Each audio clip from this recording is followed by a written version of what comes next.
Hello दोस्तों, इस video में हम भारतीय संसद के बारे में जानेंगे। ठीक है, तो आइए हम शुरू करते हैं। संसद तो संविधान अनुच्छेद 79 के अनुसार भारत में एक संसद होती है। ठीक है, जो राष्ट्रपति, लोकसभा और राज्यसभा से मिलकर बनती है। ठीक है, राष्ट्रपति की हम बात करें तो 35 वर्ष की आयु में एलिजिबल होता है राष्ट्रपति के, आप लड़ सकते हैं। ठीक है, और क्या कहते हैं, 35 वर्ष, और राष्ट्रपति जो पहला व्यक्ति होता है देश का। ठीक है, लोकसभा की बात करें तो लोकसभा में 552 सदस्य से अधिक नहीं हो सकते। वर्तमान समय की बात करें तो 545 सदस्य हैं।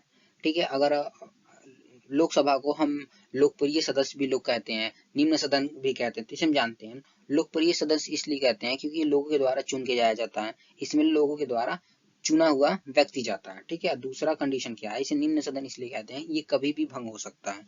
ठीक है, और लोकसभा के पास अधिक शक्तियां होती हैं तुलनात्मक राज्यसभा के। राज्यसभा से इसमें अधिक शक्तियां होती हैं क्योंकि ये लोगों के द्वारा चुना जाता है। ठीक है, ये 3 क्वेश्चन याद रखिएगा। और इसके लिए आप इसको लड़ने के लिए, लोकसभा में चुनाव लड़ने के लिए आपकी उम्र 25 वर्ष होनी चाहिए। ठीक है, राज्यसभा की बात करें तो राज्यसभा की अगर हम बात करते हैं तो इसमें 250 लोग होते हैं, 250 से अधिक नहीं हो सकते। इसका चुनाव 238 लोगों का चुनाव होता है। 12 लोगों को क्या नाम राष्ट्रपति नियुक्त करता है। ठीक है, और बात करें तो नियुक्ति किस पे होती है, विज्ञान बेस पे, उनकी एजुकेशन बेस पे। ठीक है, 12 लोगों की, और इसे अपर हाउस कहते हैं। और इसका कार्यकाल जो कार्यकाल इसमें सदस्य होते हैं उनका कार्यकाल 6 वर्ष का होता है, और इसमें 2 वर्ष में हर 1/3 का रिटायरमेंट हो जाता है। हर 1/3 का सदस्य का 6 वर्ष कार्यकाल पूरा होने के बाद उनका रिटायरमेंट हो जाता है। ठीक है, बात करते हैं संसद। संसद क्या करती है, कानून बनाने का कार्य करती है, संविधान में संशोधन करने का कार्य करती है, और कार्यपालिका पर नियंत्रण रखने का कार्य करती है। देखो हमारे जो संसद है उसमें कानून बनते हैं, तो बनाए जाते हैं, अध्यादेश हो गया, ऑर्डिनेंस हो गया, ऐसे कई प्रकार के कानून बनते हैं, संविधान में संशोधन होता है। ठीक है, और कार्यपालिका पर नियंत्रण रखने का कार्य करती है कि हमारा जो सरकार है, करंट में जो सरकार है, हमारा वर्तमान में जो सरकार चल रही है, वो अपना कार्य सही से कर रही है कि नहीं कर रही है, उस पर नियंत्रण रखने का कार्य करती है। ठीक है, आगे हम बात करते हैं।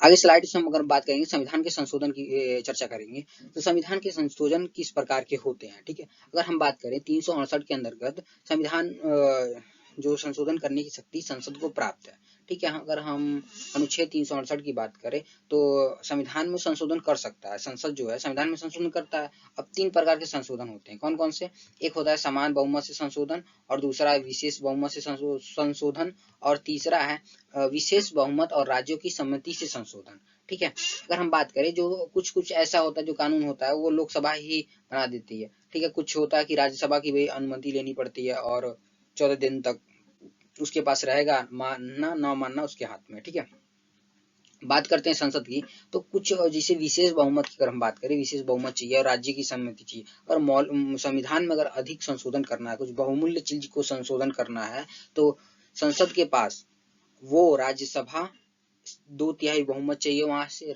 लोकसभा में 2/3 बहुमत चाहिए, और प्लस आधे विधान मंडलों से, ठीक है, उसको वहां से पारित होना चाहिए। और दूसरी कंडीशन, संविधान संशोधन में आप ज्वाइंट सीटिंग नहीं कर सकते, संयुक्त सभा का गठन नहीं कर सकते। ठीक है, राष्ट्रपति संयुक्त सभा का गठन नहीं कर सकता। बात करते हैं आगे। ठीक है, अगर हम संसद की प्रमुख शक्तियों की बात करें तो कार्यपालिका पे नियंत्रण, जो हमारा कार्यपालिका है अगर वहां के उस पे नियंत्रण रखता है। अनुच्छेद 75 के अनुसार कार्यपालिका पे संसद नियंत्रण रखती है। ठीक है, अब बात करते हैं कैसे नियंत्रण रखती है। अगर कोई भी मंत्री अगर उसका कार्य दुष्कर्म कर रहा है, या वो भ्रष्टाचार से पकड़ा गया, या कोई भी ऐसा राष्ट्र विरोधी काम कर रहा है जिसपे वो प्रस्ताव जारी करके या त्याग पत्र उन्हें देना पड़ जाएगा, अगर संसद कहती है तो। ठीक है, उससे प्रश्न पूछ सकती है।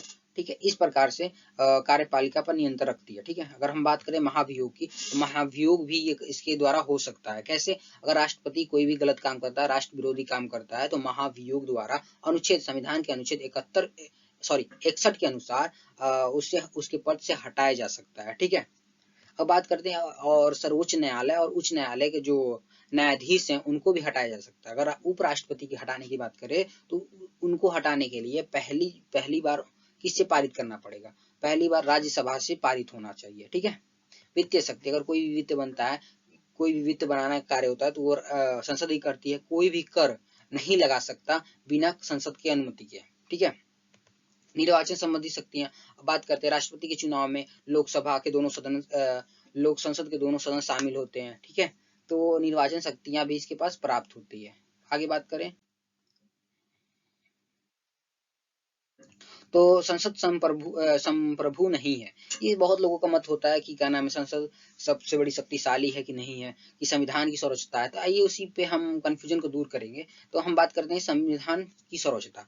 भारत में संविधान की सर्वोच्चता है क्योंकि जो संविधान था उसके पास ही संविधान सभा था, उसी के पास वो शक्ति थी जो संविधान का निर्माण किया। लेकिन संसद के पास वो शक्ति नहीं है कि संविधान बदल सकता है या दूसरा कर सकता है। संसद के पास वही शक्ति है कि संविधान में संशोधन कर सकता है, ठीक है, उसके मूल ढांचा को बदल नहीं सकता, ठीक है। तो इसलिए संविधान की सर्वोच्चता है, इसकी वजह से संसद संप्रभु नहीं है। मौलिक अधिकार, अगर कोई भी सरकार कानून बनाती है, अगर मौलिक अधिकार में आर्टिकल 13 के अनुसार, आर्टिकल जो 13 है इसके अनुसार कि मौलिक अधिकार के कोई भी कानून ऐसा बनेगा, संसद में अगर ऐसा कोई भी कानून बनता है जिससे मौलिक अधिकार का हनन होता है, जहां से हनन होता है वहां से उसे अवैध घोषित कर दिया जाएगा, ठीक है।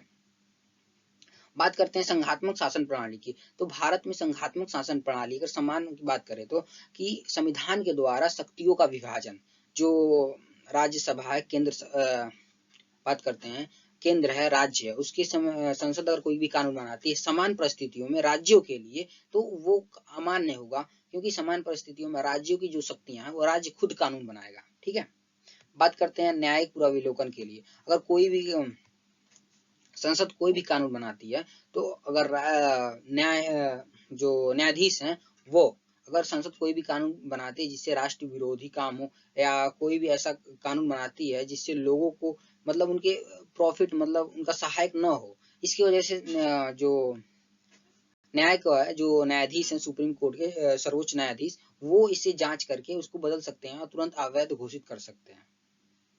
अगर इस वीडियो से अगर आपको कोई मतलब नॉलेजेबल लगा हो तो कृपया लाइक शेयर और सब्सक्राइब करें। Thank you.